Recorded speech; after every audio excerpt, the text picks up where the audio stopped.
He boarded the plane with confidence, dressed in a crisp white shirt, ticket in hand, ready to enjoy the comfort of a first-class seat.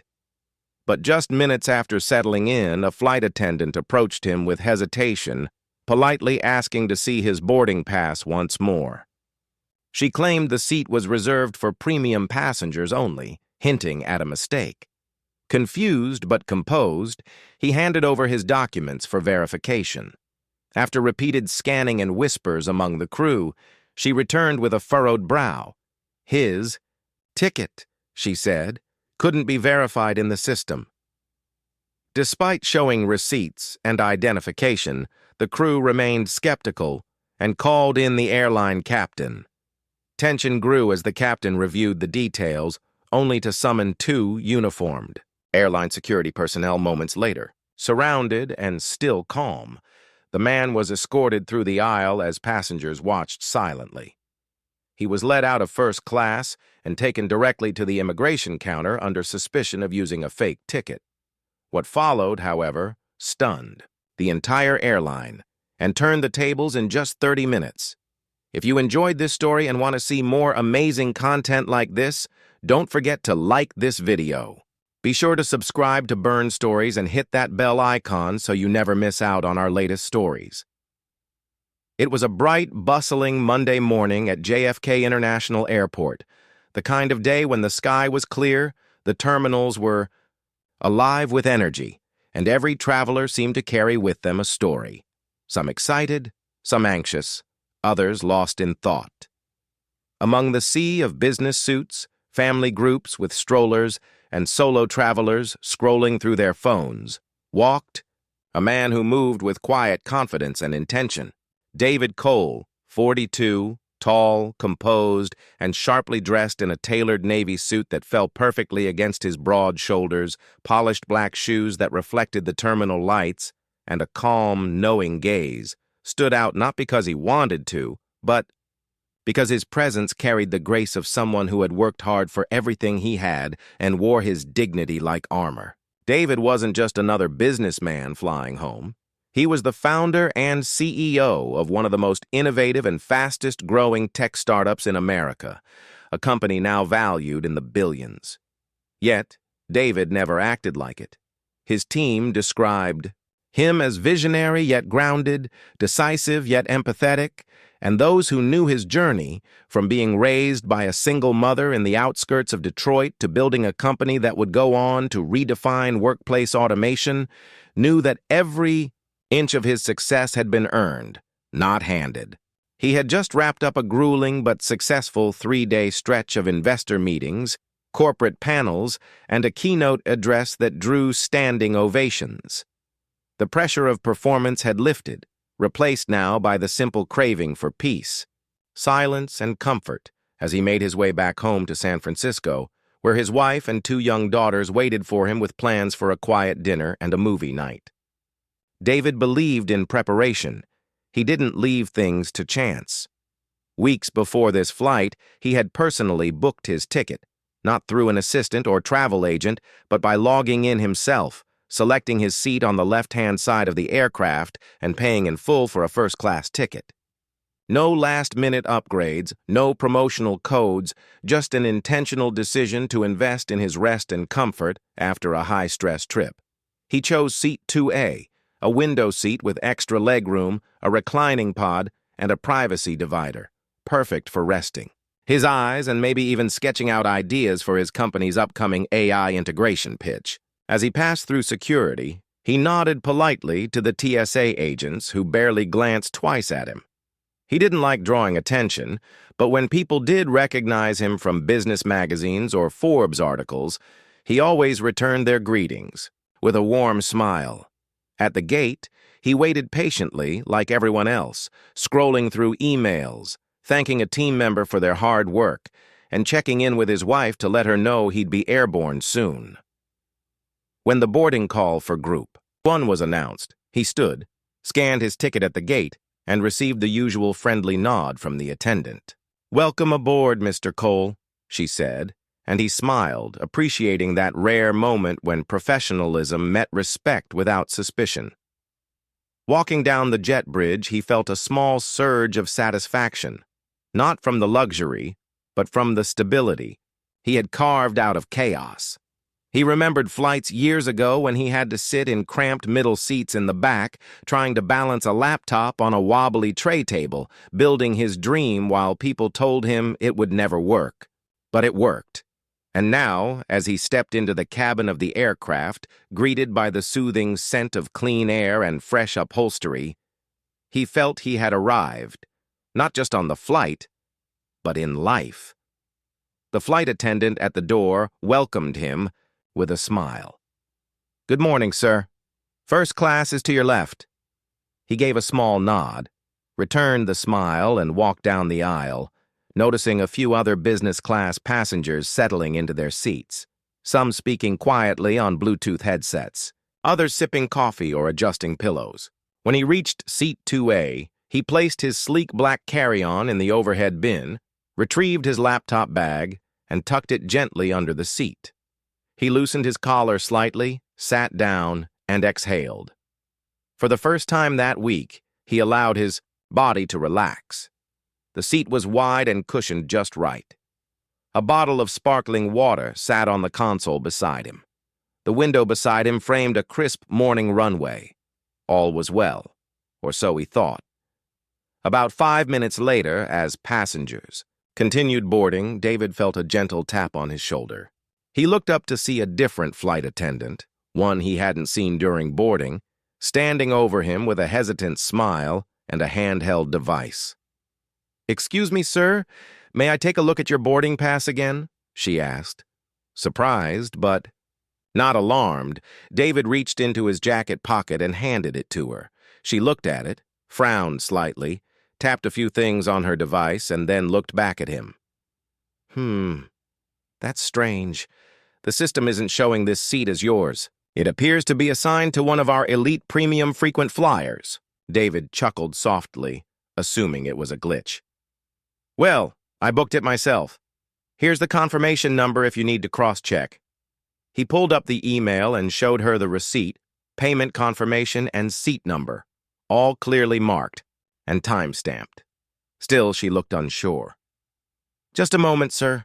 I'll be right back." She walked away, leaving David feeling slightly uneasy but still calm. These things happen, he told himself. Maybe it was just a sync issue. But within minutes, another flight attendant returned, this time with a supervisor. David was asked to step out of the seat briefly while they verified a few things. Passengers around him began to glance over. A man across the aisle raised an eyebrow. Someone in row 3 whispered something to their seatmate. As David stood quietly near the galley, the flight crew whispered among themselves occasionally, glancing at him. Despite providing every document, every verification, every digital receipt, the supervisor shook her head and said, "Sir, we're still not able to verify your seat in our system. The name associated with this booking isn't matching what's on our crew manifest." David explained again that the booking was correct, even offered to call the airline's customer support right there, but the supervisor said, "We've already contacted them, and they're checking on their end. For now, we'll need to relocate you until we sort this out." It felt like a script he had seen before, one that didn't need to be read out loud to be understood. David, now standing, phone in hand, receipts visible, was being asked to vacate a seat he had paid for in full simply because something didn't look right. And in that moment, it was clear. This wasn't about the system. It was about assumptions. As the tension grew, the captain was called. He arrived, listened quietly, and after a short discussion, motioned for 2 airport security personnel to board the aircraft. David didn't raise his voice. He didn't argue. He simply said, "I understand," and followed them calmly off the plane while passengers watched in awkward silence. He was taken to the gate, then to a private airline desk, where a senior supervisor greeted him with a look of alarm and apology. Within 5 minutes, everything was cleared. The error had been on the airline's part. The system had failed to update after a software sync delay. His booking was valid. His name matched. His payment was confirmed. The seat was his, but the damage had already been done. David declined to reboard. He quietly booked another ticket, this time on a competing airline, and as he sat in the lounge collecting his thoughts, he opened Twitter. Not to vent, not to rage, but to ask a simple question. What does a black man have to wear, say, or show to be believed in a first-class seat he paid for? That tweet went viral within 30 minutes. The airline's name trended worldwide. Thousands of people shared similar stories. By the time David landed in San Francisco, the airline had issued a public apology, offered a full refund, and vowed to retrain staff on bias awareness. But David wasn't looking for an apology. He was hoping for a better world, one seat at a time. About 10 minutes before takeoff, just as the hum of overhead bins closing echoed softly through the cabin, and the last few passengers made their way to their seats with the slightly frantic energy of people hoping not to miss their flight, a different flight attendant, someone David hadn't seen during boarding, walked toward him. She moved with a mixture of tension and hesitation, the kind of nervous energy that tends to catch the attention of those who've traveled enough to sense when something is about to go wrong. She paused beside him, clutching a small digital tablet in both hands as if holding it tighter would give her confidence. She looked uneasy, as though she were about to deliver news she didn't fully understand herself.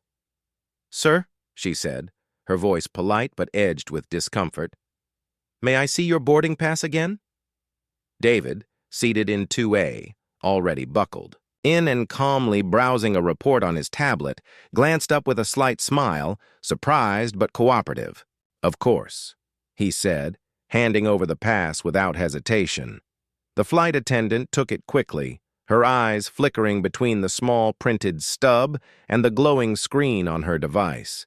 She tapped twice, then frowned, a subtle tightening of her eyebrows that David noticed immediately. She mumbled, more to herself than to him.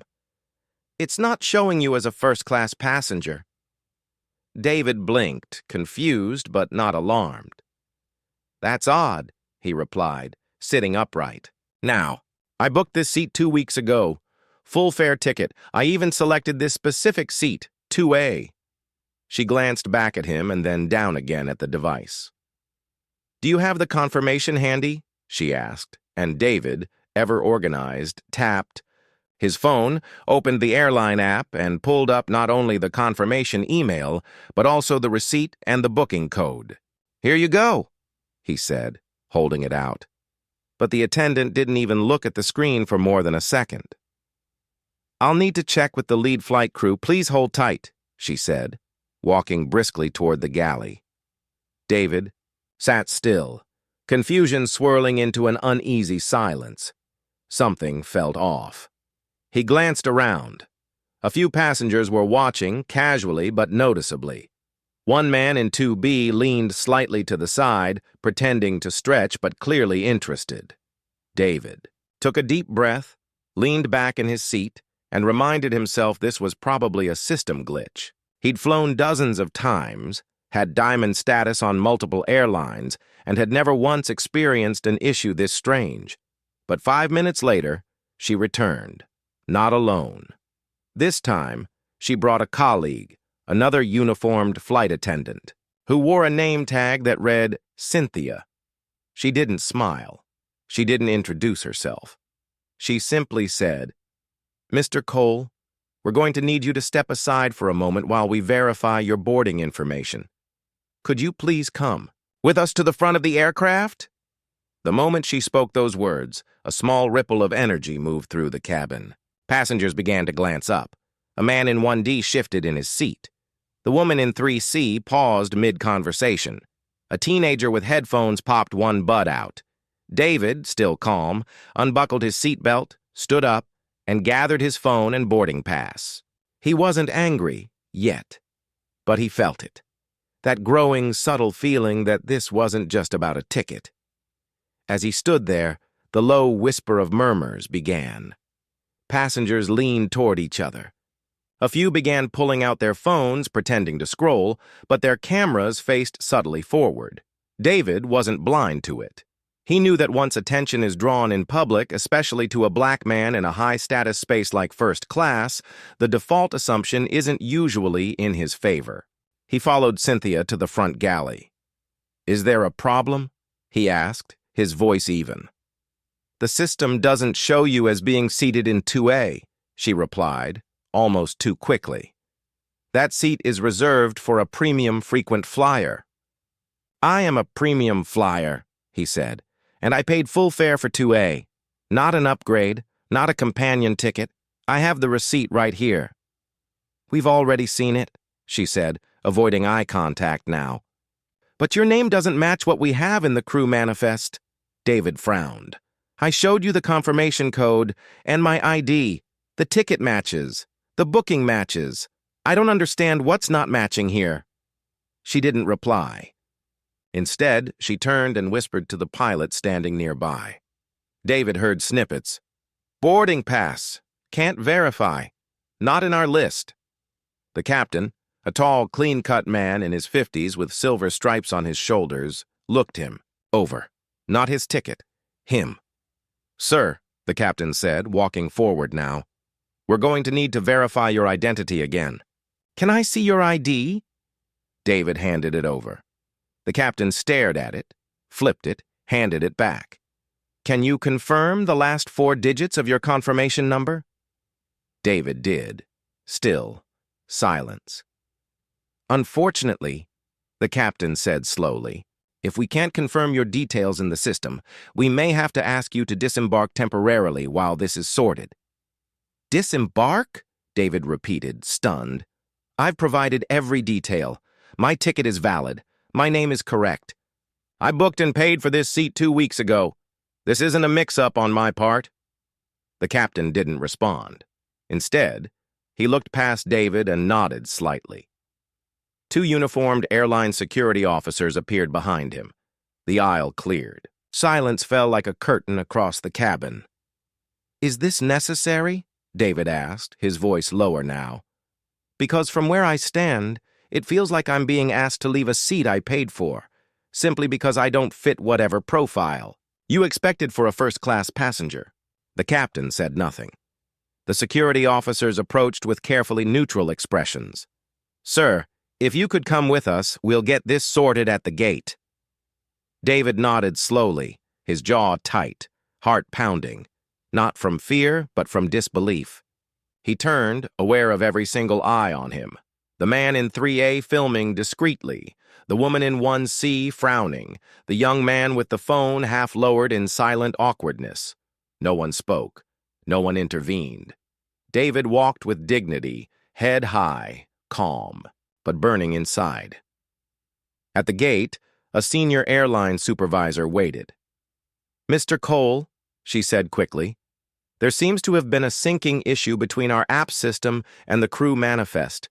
Your ticket is completely valid. We deeply apologize for the inconvenience." David said nothing. "We'd be happy to reboard you immediately," she added. But David declined. "I've been embarrassed in front of an entire aircraft," he said. "I've been removed from my seat while providing every proof asked. I don't feel comfortable flying with your airline today." And with that, he booked another flight, not out of spite, but out of self-respect. He sat in the lounge, opened his phone, and typed, "I was removed from a first-class seat I paid for because the crew couldn't verify my ticket, even after seeing my ID, receipt, and booking confirmation. What does a black man have to show to be believed in a space like that?" The tweet exploded. Within 30 minutes, it had over 100,000 likes, thousands of retweets, and hundreds of similar stories flooding in from across the world. The airline issued a public apology, promised an investigation, offered a full refund. But David never asked for that. He didn't want compensation. He wanted clarity, fairness, and a world where a man in a suit with a valid ticket wouldn't have to prove over and over that he belonged in the seat he already earned. Now standing awkwardly near the front galley of the plane, just steps away from where the cabin crew gathered with hushed urgency, David Cole remained composed on the outside but was silently wrestling with a storm that churned deep beneath his surface. His tailored suit still crisp, his shoes still shined, and his boarding pass still clutched in his hand. David watched carefully as the whispers turned into tense radio calls, the uncertain glances of the flight attendants shifting into something colder, something more performative and public. What had begun as a small, supposedly routine hiccup in the passenger manifest had now become something else entirely. A spectacle, a disruption, a moment thick with implication. The air inside the first-class cabin grew tighter. Passengers craned, their necks subtly, a few not so subtly, phones tilted upward ever so slightly. From their seats, some wore expressions of concern, others of judgment, and some simply of curiosity, the kind people wear when watching a drama that doesn't yet concern them, but might turn entertaining. David could feel it, not just the stares or the weight of being on display, but the slow erosion of his dignity by a process that felt less like policy and more like presumption. Even after showing every possible form of verification, the digital receipt, the original payment email with a matching transaction ID, his frequent flyer number, his company-issued travel record, even a screenshot of the seat selection confirmation, he was met not with relief or apology, but with more questions. The crew's discomfort had shifted into doubt, and doubt, in this kind of situation, is a dangerous thing. Doubt doesn't wait for facts, it acts like it already knows the ending. David had seen that look before. In elevators, in boardrooms, in banks. And now, 30,000 feet closer to home, in the narrow front galley of a commercial airplane. Then, without drama or raised voices, it happened. The murmuring ceased as two uniformed airport security officers boarded the plane, their appearance as calm as it was absolute. Their navy blue jackets were pressed, radios attached to their belts, expressions neutral but unyielding. One was tall and broad-shouldered, the other shorter but just as firm in posture. They moved with the quiet authority of people who didn't have to shout to control a room. The first one nodded to the cabin crew, who gestured subtly toward David. "Mr. Cole," the officer asked, tone polite but edged with expectation. David turned and met his gaze, his jaw tight but his voice steady. The officer nodded again, as if this were a routine task, not a loaded moment. "Would you mind stepping off the aircraft with us for additional verification? Just a formality. Just a formality." The phrase echoed in his ears like an inside joke with no punchline. A formality is what they call it when the system doesn't trust your presence, even with all your papers in order. A formality is what happens when perception outweighs policy. David didn't flinch. He didn't raise his voice. He didn't ask why, or say, "But I showed you everything." Instead, he reached down, grabbed his laptop bag, nodded once, and walked down the aisle with quiet dignity, flanked by the two officers. Behind him, passengers whispered again, louder this time. Some clutched their phones. Others avoided eye contact. Someone in 1D folded his arms and shook his head, as if to say, "See, I knew something was off." But no one stood up for him. No one. Asked the crew, "Are you sure this is necessary?"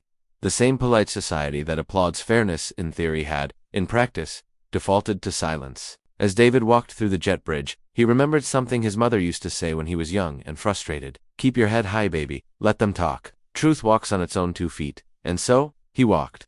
Not with rage, but with resolve. Not with shame, but with certainty. At the gate, he was escorted to a small counter, where a supervisor stood waiting. Her face changed the moment she saw him, not with accusation, but recognition. "Mr. Cole," she said, voice trembling slightly, I'm so sorry about all this. There seems to have been a system error with the onboard manifest sync. We just got the confirmation. You are absolutely booked in seat 2A. Everything checks out. Your ID, your boarding pass, everything, it's all valid. I'm so sorry." Her voice was genuine, almost pleading. David gave a small nod. "I know," he said quietly. "I've known for the past 45 minutes. She offered to reseat him immediately, to escort him back to the plane, to personally apologize to the captain and crew. But David paused. He looked down the hallway, saw other passengers boarding a different flight, people laughing, a child skipping beside her father, life moving on like it always does when it's not interrupted by other people's discomfort. He turned back to her and said, "No, thank you. I'll make other arrangements." And with that, he walked away,